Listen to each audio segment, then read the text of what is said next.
Here's a breakdown of hidden details in Snow White. Our exciting story starts like all classic animated Disney films start, with an ornate storybook to tell the fairy tale. The book here is actually different from the original one, but what's the same is the blue velvet material the book lays on and the brass cup sitting in the corner. After the furry little critters open Snow White's storybook, you can see a very old-timey style inside. But there's a good bit of foreshadowing here, as the only fruit seen in the design is an apple that keeps popping up like the poisoned one Snow White is known to bite into. After seeing how her people are suffering under the evil queen's rule, Snow White sits down to try and talk with her about the situation. Something's wrong in this scene though. When we see Snow White head on, we see a servant standing in the background. But when the evil queen stands in that section, there's no worker there anymore. Obviously, the evil queen is, well, evil, and Snow White has finally had enough of letting her get her way, so she decides to sing about it and keep cleaning the castle. Something's wrong with her mop bucket though. Usually you need water to mop, but she's clearly dry mopping the whole castle because her bucket is empty. The evil queen isn't happy with Snow White being named the fairest of them all, so she sets her huntsman on a quest to kill her. The box that she gives him to put Snow White's heart into is designed to look like the one from the animated film.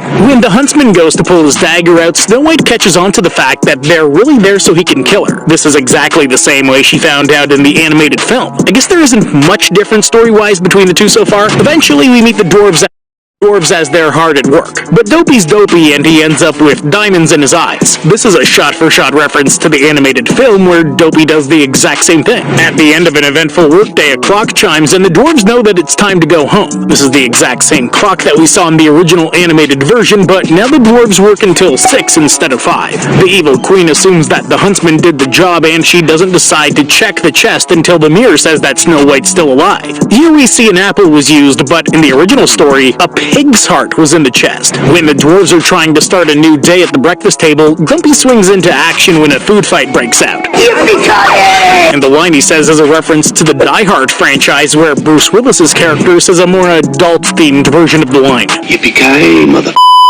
When Snow White gets the dwarves to whistle while they work, they make their way into the kitchen where the dirty dishes are being washed. If you look at the sink, you'll find a spout coming from a frog, and this is similar to the one seen in the original animated version. After Jonathan is trapped and brought to the evil queen, she transforms herself and goes down to her dungeon, and if this feels at all familiar, it's because it's only exactly what we saw in the original film, right down to the rat that watches her go downstairs. The evil queen manages to trick Snow White into biting the poison apple, and Snow White falls to the floor. The way that she lets the apple roll after falling to the ground is almost identical to how she does the same thing in the original animated film. There are so many shots that are just an exact copy of the original. After Snow White's revived by Jonathan, she decides to take her kingdom back from the evil queen, and she shows herself to the people. You can see a girl putting a wreath on her head, and this is a reference to when Snow White was young and gave a wreath to a girl when she was younger. That can't be the same wreath though, can it? Those would have to be like everlasting flowers. When the evil queen comes down to address Snow White and the people, she tries to show how delicate Snow really is by turning a rose to ash. She seems to be more of a one-trick pony though, because this is the same trick she pulled to show Snow White what the people needed back at the dinner table.